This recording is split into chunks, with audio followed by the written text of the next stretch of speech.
Alright, the second stop in the United States. This was from June 22nd to June 29th. Arrived in Boulder. After the journey to Hawaii, we set off for the next stop, the Vajradhatu Shambhala Center. On the afternoon of June 21st, you should remember from earlier, on the morning of the 21st, His Holiness gave everyone the Vajrakala empowerment. In the afternoon, we went to the Black Sand Beach and the park nearby. Then in the afternoon from Hilo International Airport, first we drove to Hilo Airport, then flew from Hilo Airport to Honolulu. At Honolulu, we changed planes there. That took about an hour to get there. Then we flew overnight to San Francisco, which took about 5 or 6 hours. But the times are all different. I remember it was 5 hours at the time. When the plane landed in San Francisco, because it kept flying over the Pacific Ocean, flying all night, when we arrived there, it was just near dawn when we got there. It was already the 22nd in America. Then on June 22nd, we rested briefly there. As for the brief rest, it seems this date is slightly disputed. Gyatro Rinpoche had a secretary who thought we stayed there a bit longer, but I remember in several of my records it's like this. We only had one meal there. I mentioned this in a previous class, right? When they welcomed His Holiness for the meal, His Holiness was in tears and said, "The blessings of the three jewels are inconceivable, the kindness of Buddha Shakyamuni. When we arrived at this seaside, there are still people making offerings."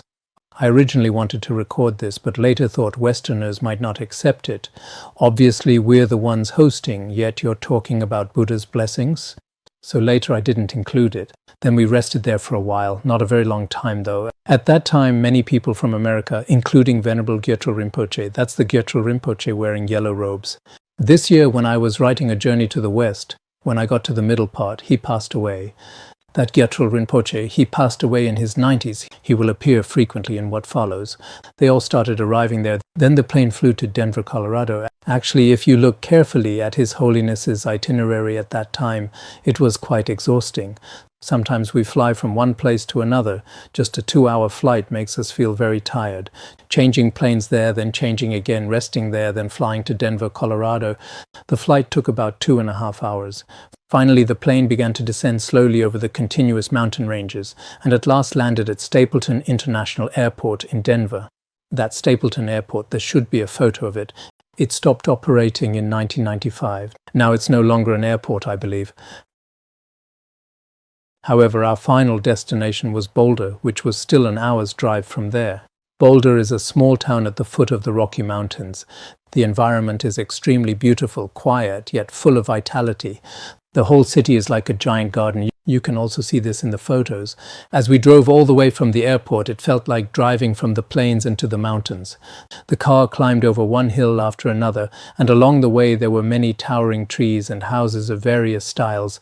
It was quite distinctive. We took some photos at the time, but it seems when we tried to use them last year, the resolution wasn't high enough, so we didn't use them. Finally, we arrived at Marpa House at 891 12th Street. This place still exists now. It's still considered a Buddhist Dharma center, part of the Vajradhatu Center. This was established by Chogyam Trungpa Rinpoche. Chogyam Trungpa Rinpoche's Dharma centers have many different names in different locations. Many great masters were invited to stay here, including the 16th Karmapa, Kalu Rinpoche, and many taught the Dharma here. There were also many practitioners here. They left the cities where they had lived for many years, quit their jobs, and devoted themselves to practice here year-round. I heard that now there are still a few people living simple lives of contentment and few desires. The Vajradhatu Center was personally established by Chogyam Trungpa Rinpoche. Back then, in America, many people joined Chogyam Trungpa Rinpoche's center. Its momentum was very impressive and remarkable. Moreover, their centers, whether in America or Europe, approximately, some say 130, some say over 100. There should be over 100 branch centers anyway. However, back when we were in various places, the number of centers was also quite large. Now we don't have a single center, and there's no one around either, teaching in an empty room.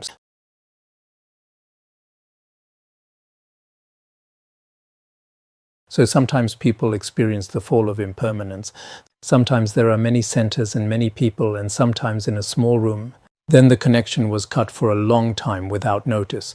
Cut for about 10 minutes without saying anything. Anyway, never mind about that. It's like this now. Many places have established retreat centers, and it was one of the largest Buddhist centers in America. That was the case back then. Now, there's still a portion that's quite good. We'll talk about this more below. This center was the main organizing host for His Holiness's trip abroad this time. At that time, relying on their quite strong public relations capabilities, they opened channels with the Chinese and US embassies and related departments, doing a tremendous amount of work for us at the time and providing much convenience. His Holiness also, in the following sections, thanked them several times, because if we had relied on our own resources for this trip, including handling certain procedures, there would have been difficulties. This time His Holiness planned to stay in Boulder for 6 days and held Dharma teaching activities in different places. There were several different places. We drove there every day, and sometimes the drive was quite long. Below in our schedule you can see this clearly. This was the first day we arrived here on the 22nd. Then on the 23rd, His Holiness went to a place not far from there called Karma Dzong Meditation Center. The center held a grand Dharma assembly there. As for the participants, there were great masters, monastics, lay Buddhist followers, and non-religious people from various countries, many people.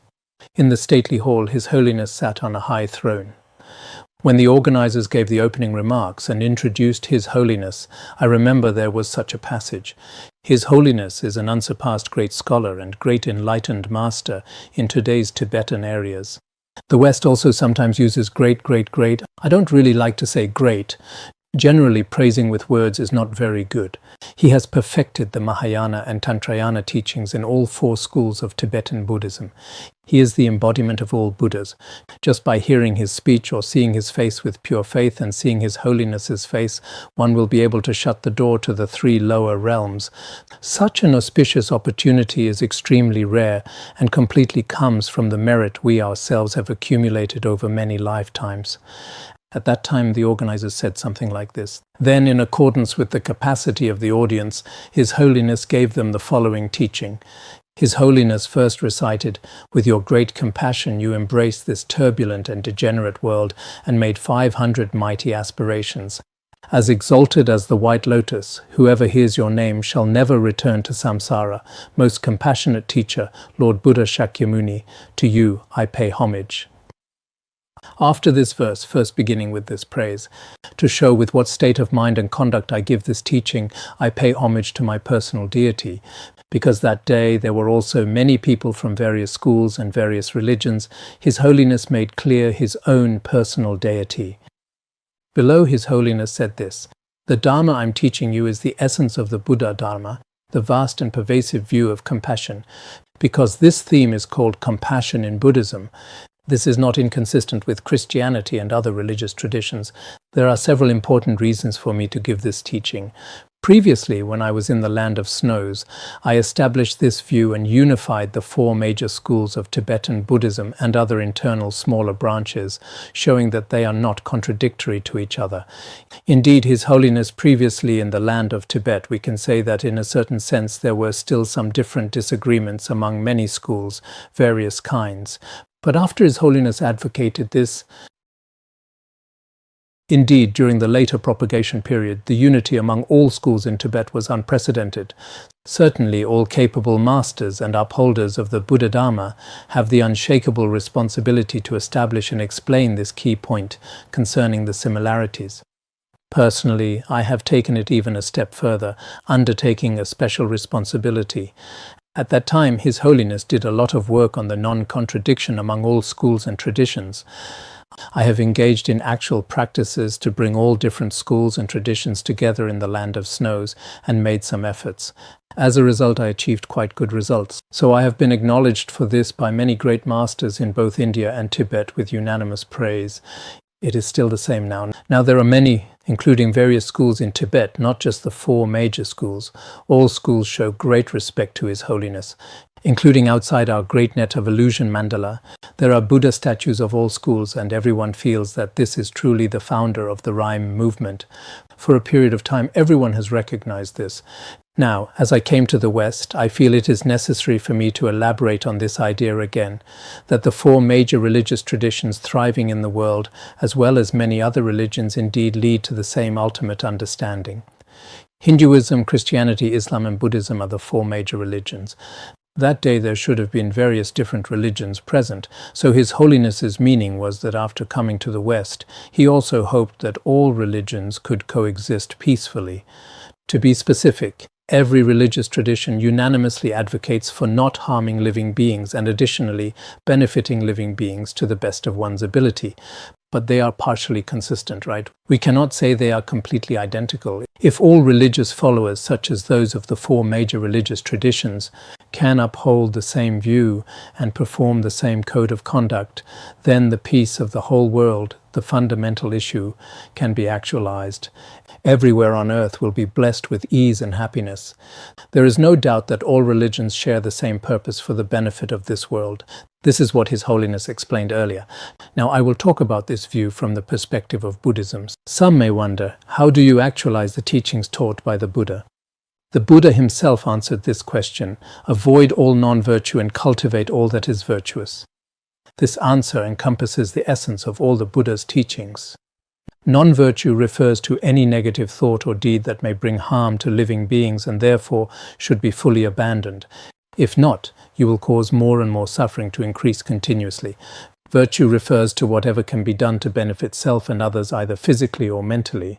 This virtuous mind and evil mind, embracing virtue and abandoning non-virtue, the perfect conduct and the perfect thought encompass all key instructions in Buddhism. His Holiness will explain below perfect conduct and perfect thought. First, he will talk about perfect conduct. Here, conduct and thought. He first talks about conduct and then talks about perfect thought. Actually, all of this was without any preparation. When we later transcribed it into text, it was still very meaningful, especially for you all in the future, some beginners or people from different schools. You can also teach on this topic. It's very interesting. Perfect conduct in Buddhism can be carried out through the practice of the 6 paramitas. The first is generosity. Generosity means to dedicate for the benefit of all sentient beings your body, possessions, and all root of virtue accumulated throughout the 3 times. Some may ask, must I give away my body, possessions, and virtue all at once? His Holiness said, I'm afraid nowadays nobody in this world is capable of doing this. And because you do not have such capability, this is all the more reason to follow the teachings in the Buddhist scriptures, gradual training and cultivation. According to your mental capability, gradually train in the practice of generosity. As it is said in Shantideva's A Guide to the Bodhisattva Way of Life, our guide instructs us to begin by giving lesser things, such as vegetable greens. After becoming accustomed to this, one can then give away even one's own flesh. At the very beginning, we train to offer simple, small amounts of goods, such as vegetables or any edibles, these modest things, giving them to others. Gradually, as your practice advances further, you will be able to give away your clothing and belongings and other valuable possessions. Not only that, but eventually it may even be possible to donate your spouse and children to benefit other living beings. Such practice is essential to you. As the Buddha taught, if you hold the thought, if I give this away to others, what will be left for me to enjoy? Thinking only of oneself, such a self-centered thought will land you in the realm of hungry ghosts. The behavior based on such a thought is inferior. On the contrary, if you think, if I enjoy this first, then what is left to give as an act of generosity? That kind of consideration for the benefit of sentient beings will begin to lead you to the higher realms. The conduct motivated by this consideration is wholesome. Arya Shantideva states in his A Guide to the Bodhisattva Way of Life, if I give this, what will be left for me? Thinking only of oneself is the way of evil ghosts. If I keep this, what will be left to give? Showing concern for others leads the way to higher rebirth. Learning about this virtuous practice and its opposite, namely non-virtue, you engage actively in the practice of generosity for the sake of peace and happiness for all sentient beings in their present and future lives, and then make appropriate dedication prayers.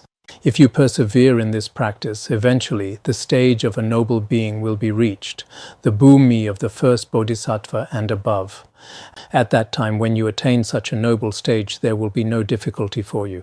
Your physical body will be the same with vegetables or any other inferior things by nature. You will have such an attitude. At that time, you will certainly be able to benefit others by giving away your head or limbs. All of this will be possible. All right, let's stop here on the topic of generosity for today.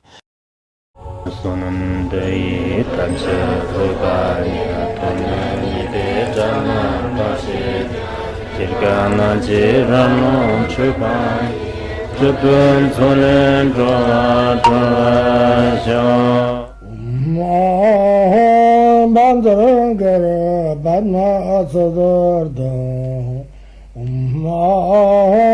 Bandharangara Padma Sodargye Bandharangara Padma Sodargye